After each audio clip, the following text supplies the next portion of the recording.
Hi guys, welcome back to Tom Mods Things. As you guys that follow my Instagram will know, Tom has made some more poor financial decisions. We have been looking and pining over getting this car for a while. It is another max power car. It's probably the craziest one that we've actually now got in the fleet, I would say, by far. So showing this is going to be really exciting. This was a car that I used to have on a poster on my wall when I was growing up, so the fact that I've actually got this in my ownership is pretty mega, to be honest. Went down last weekend to pick it up, and it drove all the way there. Realised, and we'll go through some of the sort of mods and stuff on this in a second, but was basically it's got hydraulic suspension. I was driving it a little bit too high, so the ride was absolutely awful. I've since driven it with the height at the correct setting, and it's so much better, like night and day. And all that time I came before, just a test of our love, to see if we give up before the hand would hit the glove. And all that time I came before, just a test of our love, to see if we give up before this would hit the glove. And all that time I came before, just a test of our love, to see if we give up before the hand would hit the glove. And all that time I came before, just a test of our love, to see if we give up before this would hit the glove.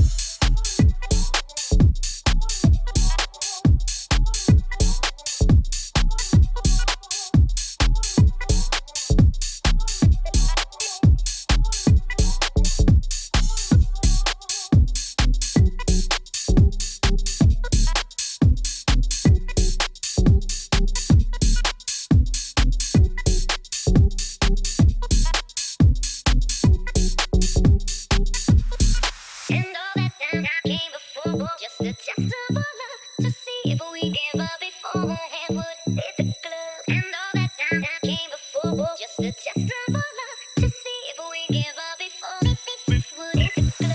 And all that time I came before, just a test of our love, to see if we give up before the hand would hit the glove. And all that time I came before, just a test of our love, to see if we give up before this would hit the glove.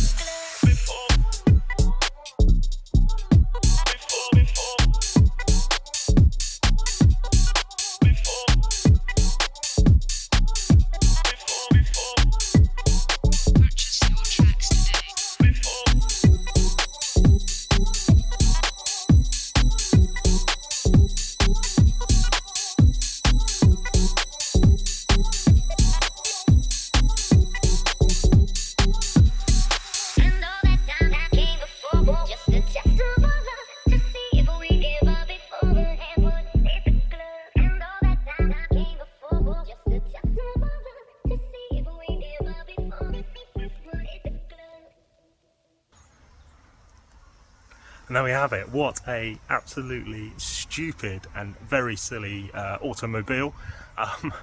Let's crack on, and I'm going to flip you around and let's walk through some of the craziness that's on this car. Some of you will definitely remember this from back in the day. So as I said, about 20 years ago, this is when this was kind of first built. Magazine featured, front cover, posters, the whole lot, and my friend Nathan managed to get it back on the road and stuff for Max Power Reunion 2021, I think it was, and then had it sort of a couple years, then sold it on to another friend of mine who had it for just under a year, I think, and then they needed to offload it, and what better person than this guy to make that stupid decision that this is something that he wanted in his fleet. So I'm mega excited. Let's show you exactly what is going on. Right, so those of you that can't tell, this is the snakeskin saxo from back in the early 2000s. Obviously it got its name because it's a saxo, or at least it used to be, and it is covered in this sort of textured snakeskin style wrap.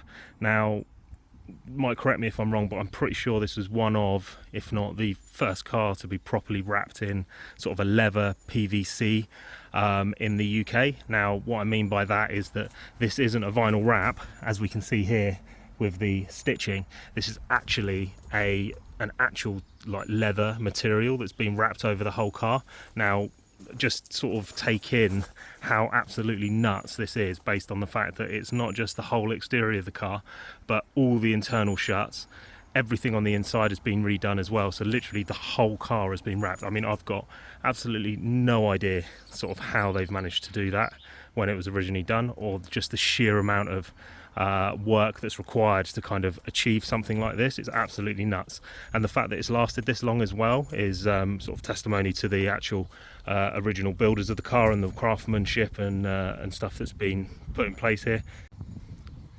It truly is completely nuts. Like, even just sort of all of this down the inside of the doors, as you can see in here, I mean, just the whole lot. Now obviously we're talking about something that was done 20 years ago, so there are definitely areas which sort of are starting to show a little bit of age, mainly around sort of, you can see wing mirrors and stuff, where they're kind of tight angles, and then it started to crease over time. But saying that, the fact that this is still here, the fact that this is still kind of presentable, definitely presentable, and kind of everything is all together and it actually looks really bloody good, is just crazy to me, to be honest. I mean, just look at the interior as well. We'll get onto that in a minute. So exterior wise now, not too sure what the actual kit was put on. I think a lot of it was all custom made. Now people in comments and stuff will be able to probably pull up the original build sheet and stuff for this, for what the kind of front bumper arch sort of combo was. I've seen these ones before, with the style that they are for these side skirts, but again, because of the actual wide arches, now these are huge arches that have kind of been added on to the car, as you can see there. So original Saxo would kind of be like half of this if you had like a VTR VTS model. This is double, because they have to house these ginormous wheels which are 20-inch in diameter, and it is on its arse at the moment because the car is actually on hydraulics, which I'll show in a minute. But yeah, so to be able to fit these absolutely humongous wheels, they needed all the arch work to be done with them. Now I think these were the original wheels that were on the car when it was first built, but originally I think they were done in a black center green lip, and I might be corrected, but I'm pretty sure I've seen pictures of that originally when that was done. These have been done in kind of a silvery sort of powder chrome style finish, but I think they were just painted rather than powder chromed, and they're starting to flake a little bit, and there's a little bit of curbing on a couple of them. So we are going to have to be looking, actually there we go, on that bit there. So we are going to be looking to get these refinished. Probably going to go for something similar, like a really bright silver, or this sort of powder chrome finish to kind of set it off, because I sort of like silver wheels, don't want black wheels again, they're rubbish. So then as we come round to the back, again, big arches on its arse, tucked all the way, and then we can kind of see here there's a couple of areas where there's been some sort of patchwork, as we can see here, where some repair works have been needed. I think this was done because the door sort of mechanism needed reworking, so they just needed to put a patch in there to kind of cover it up again afterwards. But I mean, as you can see, it's not terrible, to be honest. I mean, you can't notice it, and as I say, some of this stuff you have to kind of take with a pinch of salt because of just the sheer stupidness of this and sort of the length of time that it's been like this. Then coming around the back, a couple of changes that have been made to the car since it's kind of been put back on the road. These rear lights were never on the car. These were a new addition by Nathan. Sort of the chrome, sort of clear lights with sort of, I'm guessing this is like a film tint green on the bottom. Now I think they look pretty sick, to be honest, but whether we keep these or we put something else on, I'm not too sure. I've always liked the Moret style rear lights, and I think that kind of like alien-like, bug-like sort of circular lights will probably suit this really well. Again, same with the sort of the front Joey modded headlights as well.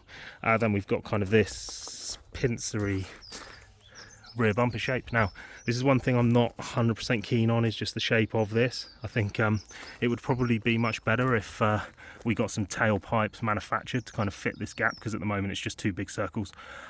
Nathan mentioned that this was kind of something that he had to put together really quickly to be able to get it to the show, so this is probably going to need some rework and some changes. So I think we're either going to get some tailpipes which just fill out these gaps, which will then sort of transition this a little bit nicer, or maybe we could do something where this gets trimmed all the way across the top, the material gets folded underneath, and then maybe we double stack a couple of like motorbike tailpipes in here to kind of fill this whole area with some chrome and move the plate, I don't know, somewhere else on the car. But anyway, that's for kind of future Tom to think about.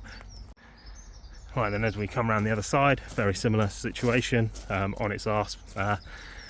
And what we can probably do now is show you one of the ways of getting into the car, because as you can see there are no door handles, nothing kind of round here or anything. Now this was a pretty epic feature, to be fair, but to actually open the door, you take this, How sick is that? Now that is just epic, to be fair. Like, so the wing mirrors are actually the door handles, which is just nuts. So anyway, so once you've done that, you obviously get the suicide door hinges that open up the wrong way around, because you know me, or like all my cars to have dodgy doors where they all open in weird ways. And then as we come onto the interior, we're again met with a sea of green and snakeskin goodness. Custom door cards to I'm guessing these are 6.5. I mean, they look might be a bit bigger. They might be 8. So these big speakers here, we've got TVs in the doors. That's the same in both sides. Custom stitched, obviously, with all this green and snakeskin. And then as we kind of come into the interior, we've got our restitched seats. I mean, just the sheer amount of work that's gone into this car is just absolutely unreal. And then as we come into the car itself, like gracefully get into it. This is then what you're met with the dashboard of it, which keen viewers will have noticed that the head unit is here and the readout for all of the speedometer, fuel and everything is on this side. So these are the wrong way around and they've been flipped. Now I don't think it was originally like this on the original build. From pictures I've seen, this was slightly different, but at the moment, yes, all of our outputs and feedback from the car comes out on this screen here. All of our stereo and everything is on this one here, which I guess includes our sat nav and stuff as well. Then we've also got a TV down here. I think this is a monitor. Monitor with DVD receiver kit. Yeah, so I mean, we've tried opening this and it doesn't work when the car's on and all the batteries connected. So I don't know whether it does actually work or not, but I think based on this doesn't work for me. So I think there was an original unit that was in here that may used to have been the head unit, and then this was then actually where the clocks were. But either way, this isn't working for me, so we're gonna have to change this to something else now. Not fully decided on what that's going to be yet, but it needs to be a little bit more in keeping. I don't like the fact that these buttons are all standard and everything else is just like, whoa, completely custom. So some stuff that people do on sort of saxos and stuff is they take the window switches from a Mini Cooper, you know, with the little silver toggle switches, and that fits from what I can tell and what I've kind of seen on the internet and stuff. The internet, you know, where everything's right and basically everything bolts in place. And that fits in this area, which means that we can have all the toggle switches up there, which would be cool, which means that we can kind of use that as a kind of nicer aesthetic for that area, and I think it'll tie in much better with the rest of the stuff going on here. Then we've got our custom sort of metal blower motor. Yes, the blower motor. This is the blower motor that actually exists in this car, unlike the 106. But anyway, we don't talk about that. But these are really nice. These were quite a rare sort of thing back then, I believe, and even more difficult to get hold of now. I've been looking for these for ages to put into the 106, but can't seem to find them, so they're in here. And then as we move down here, you'll see that this is looking like a bit of a bodge, and that is because it is a bodge. Because unfortunately, when we went to pick up the car, we were sort of checking everything over, making sure all the indicators and stuff were working, because I effectively picked the car up on the Saturday and decided that it would be a great idea to drive over to Caffeine and Machine for the first run out without any real sort of testing of the vehicle at all, and just thought, YOLO, let's just see what happens. And in doing so, because we were testing all the indicators and the switch for the fan, which is what that one is there, we noticed that the fan wasn't coming on when the switch was pressed. So obviously that was going to be an issue because the car, and it was a hot day, and these are French hatchbacks which are notorious for getting quite hot, and so we had to bodge this connector together because the switch that everything was connected to had basically had an issue and was broken. So we luckily had a spare switch, chucked it in here, left the cables out just in case something else went wrong and we needed to pull it all apart. But what that means is that we do need to sort this out. These other switches I don't believe actually connect to anything, from what I can tell. This one definitely doesn't, because that was where this original one was, and this doesn't now have anything connected. This one, you flick it, nothing happens. These two we've tried. That one looks like it should be a hazard switch, but isn't.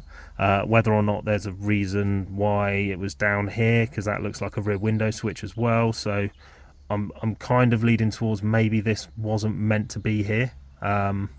and so this has been put in place because this stopped working, potentially, not too sure. This is kind of what we need to do. We're going to sort of delve into the parts of this car that kind of don't make sense, and you know, just generally sort of improve things and tweak certain things along the way, which we kind of want to do something sort of to it to kind of lift it up into sort of today's standards.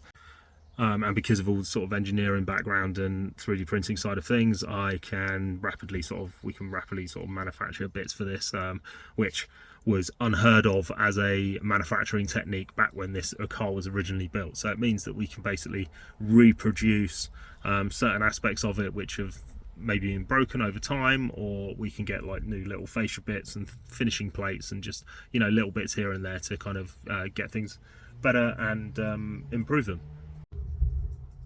Now, one thing I have noticed, and it's because I'm looking up here because I can hear something buzzing, is this car attracts insects. Like, it must just be like the colour, I don't know, or maybe it's this sort of material here, but literally anytime like a car cover comes off this, or I park it outside, or the doors are open, and I've literally only had it a week as well, but every time I'm in here there are just bugs everywhere, and so that's going to be an interesting thing to have to deal with on a constant daily basis when I use this. Right, so carrying on, we've got the Isotta steering wheel. Don't believe the horn works on this.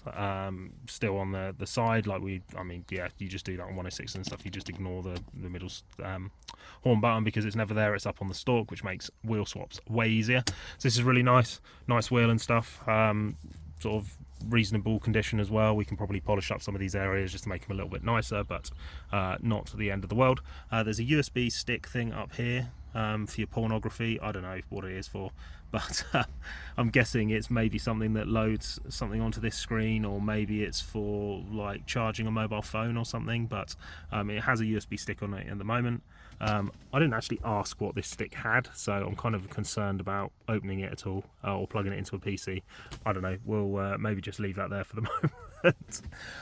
So then we come round to this. So this is the really cool thing. So this is actually our hydraulics box for controlling our front lift and rear lift.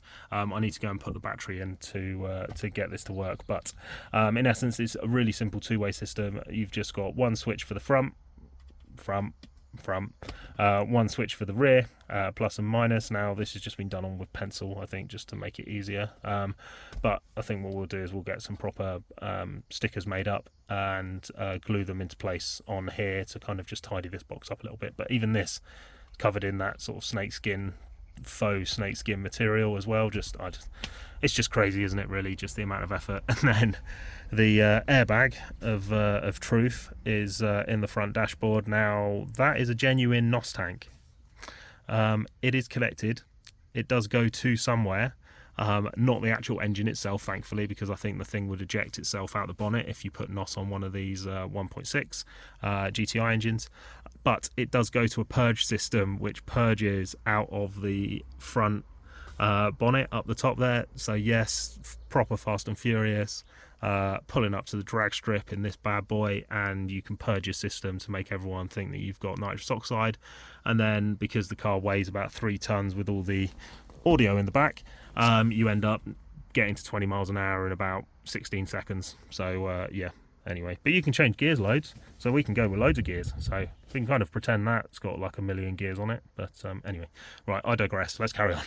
Right, so then as we come around here, and I'll do a bit of an ungraceful shimmy, we come into the back compartment of this. So just as basically a heads up, this car is bloody loud, like ridiculously loud. Like the whole thing just shakes and you can hear it for fucking miles away.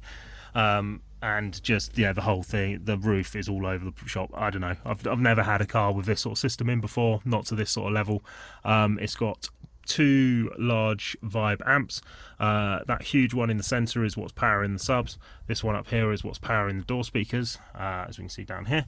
And then we've got these 2 ground zero subs on this side, and then 2 on this side. I think they're 15-inch. They might actually be 12s. But anyway, they hit, and they hit pretty hard indeed. So these are all in the back, and then we can notice here, so this was an addition by the owner I bought it off, where they've put some, as we can just get in here. Some TVs in the rear windows. Now this one actually fell off because of the base, so we need to tidy it up and just get them sort of properly stuck down so that that's not going to happen again. But it does mean that you could basically be putting any video you like out to the world through the rear windows and the screens and stuff up front as well, and the ones in the doors. So yeah, take from that what you will. So yeah, so that's all connected. The only thing that's not in here is the Xbox, which used to sit down here, but I think we're actually probably going to put a PlayStation in it with Need for Speed, obviously. I don't know, if we can get like an old school, like crystal green Xbox, that'd probably be cool. And then maybe, I don't know, maybe we could fabricate something so that it sits on like a perspex stand in the back here, which would probably be kind of cool, like it hovers above everything, and then we could like LED backlight it so it all glows up in the middle as well. But that's just something to look at. As we can see, the headliner's all been redone as well. We can see just down there in that corner in front that that's where there's maybe a few areas where we could tidy it up slightly. But I mean, just look at all of the craziness in here, like how this has survived this long and still this nice is pretty mental, to be honest. Pretty crazy indeed. Right, so then if we come out and go and have a look under the bonnet, it has a, and let's just see if I can get my hand under here because this doesn't open particularly far. Oh, there we go. Right, 16 valve lump. So sat in here, there's not really a huge amount going on, to be honest. This is probably, as I say, another area where we're definitely going to look to tidy this up because obviously the rest of the car's pretty good, and then the engine bay kind of does let it down a little bit. You'd have this sort of closed all the time, standard single fan and stuff, but what we could do is, if I put the battery back on, we can show you what the hydraulics look like. Alright, so now that that is all live, we come back in here, and if I can drag this out the car without causing too much of a problem, right, so if we looked at the front, that's just using our switches, and then same deal with the back.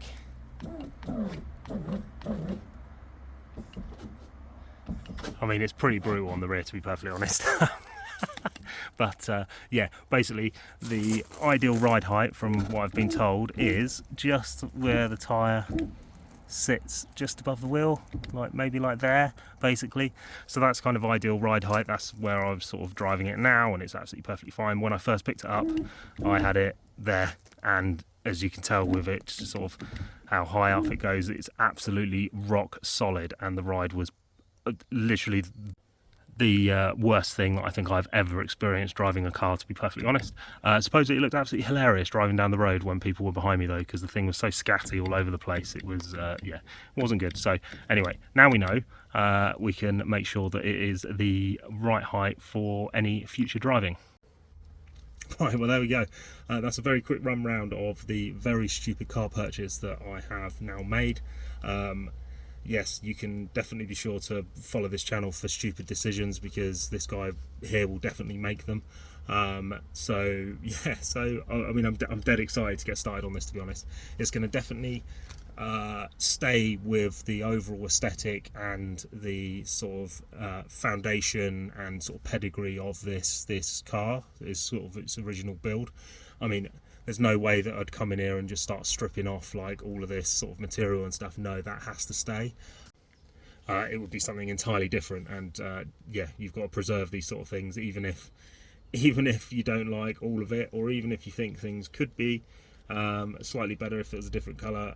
Yeah, no, you just got to accept it. It's stupid, it's hilarious, it's a lot of fun, but as I say, we'll make a couple of tweaks here and there. As I say, showed you with the rear bumper and stuff. We're also going to add a rear wing, because this needs a rear wing on the car. We just got to work out how we're going to do that, because this material is going to be really difficult to get hold of. The green in particular, and where it's been outside for a bit, it's faded slightly in places, which means that even if you found the material and put it on a new rear wing, the colour of the rear wing isn't going to match the rest of the roof and stuff. Now, we've got a couple ideas, because the roof has a couple of cracks in places, and some moisture is going to start to get under that if we're not careful, where maybe we take the roof section through the center off, so that's not green anymore. Maybe we tie that in with making it silver, like the wheels, and then we could do like a silver spoiler on the back with maybe some green accents with some vinyl wrap that we can get color matched to the faded green, because we could like do a color scan on the car and then get it digitally printed. That's another sort of avenue that we could take as well. I mean, we could do that by just leaving the whole roof green, and we could scan that green color, basically print a vinyl in that off green color, the faded color, and then apply that to the rear wing as well. So that's a possibility. But anyway, we've got to find the rear wing first, and I'm not sure whether to go completely crazy like proper Pikachu ears like on the 106, or something maybe a little bit more subtle where it just kind of comes up nicely off the roof line and then obviously wider to match the wide rear arches. Not too sure yet. We're just going to have a look around and see what we think will and won't work, and then we can kind of go from there.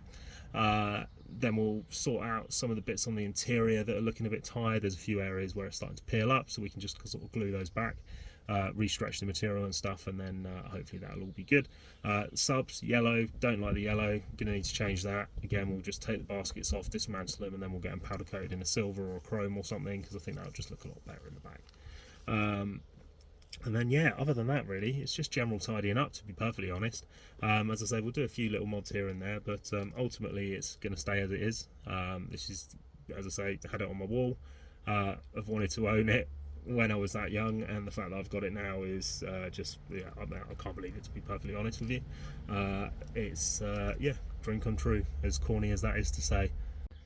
And maybe it's because I need to aim my dreams to be slightly higher than a modified saxo covered in a snakeskin material, but yeah, anyway, that's for me to try and internalise and work out. So yeah, so cheers everyone for watching, stay tuned, and I will catch you guys on the next one. See you later.